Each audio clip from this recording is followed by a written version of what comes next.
Welcome to the League of Women Voters of Arizona's discussion of the propositions appearing on the Arizona 2024 election ballot.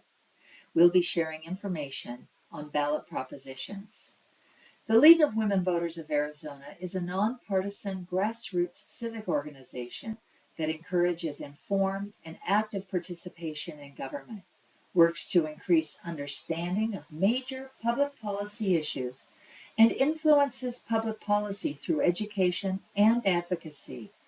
With over 100 years of experience, the League is one of America's oldest and most trusted civic nonprofit organizations. Thank you for viewing today. An informed voter is a powerful voter. Know before you go vote. Look at the November ballot and the tools we have to complete our ballots. You'll find more information on vote411.org, a League program, and the voter guide brought to us by the Clean Elections Commission.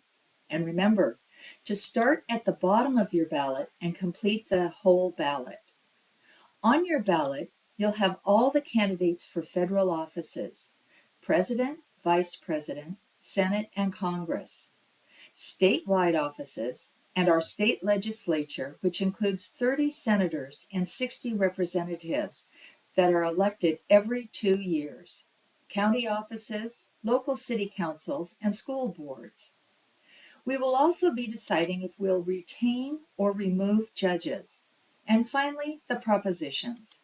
You'll find the statewide measures, including initiatives brought forward by the legislature or citizens to amend or make new laws, referendums, which are citizen-led, to stop a law from being enacted, and local bonds and overrides.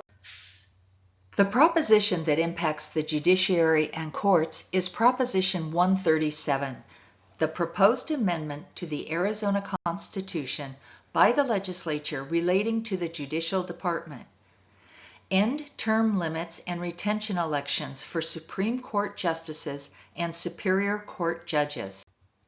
A yes vote on Proposition 137 will amend the Arizona Constitution to remove judicial terms for judges on the Supreme Court, Court of Appeals, and Superior Courts in counties with over 250,000 people.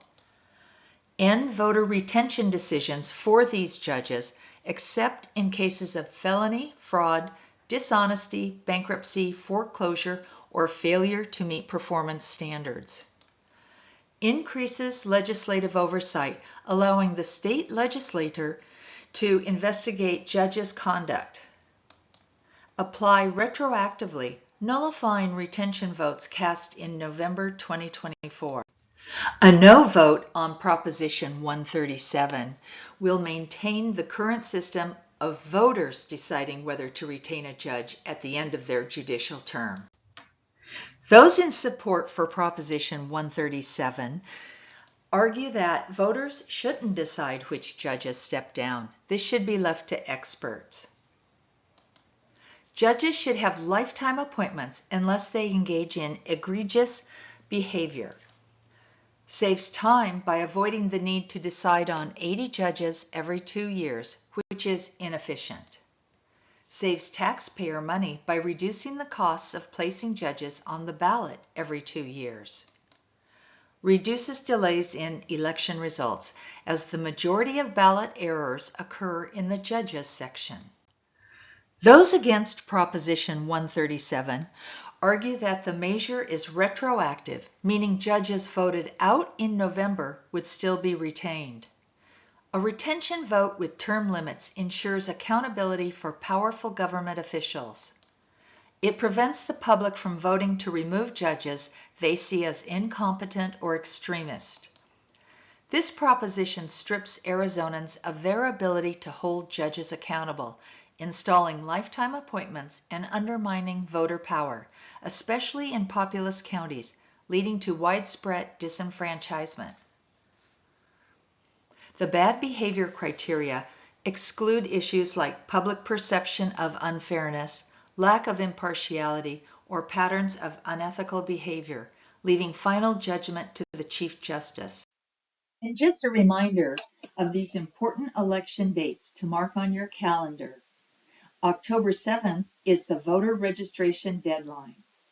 Between October 9th and November 1st, we'll begin our in-person early voting. October 25th is the last day to request an early mail-in ballot. October 29th is the last day to mail in your early ballot. November 5th is Election Day. In-person ballot or drop-off mail ballot by 7 p.m. And our polls will open at 6 a.m. If you are a registered voter, your rights are protected under federal law. Every registered voter is eligible to vote. Your right to a ballot is protected under the Voting Rights Act. The Help America Vote Act ensures that all individuals who visit a voting location will be allowed to vote. If you do not have the proper identification and a poll worker says you are ineligible, you must be allowed to vote with a provisional ballot. Remember, there are 13 ballot propositions, so please go to vote411.org to read the analysis of each one. Your vote is your voice. And if you are at vote411.org, thank you for becoming an informed voter. For additional questions, feel free to email us at lwvazadvocacy@gmail.com.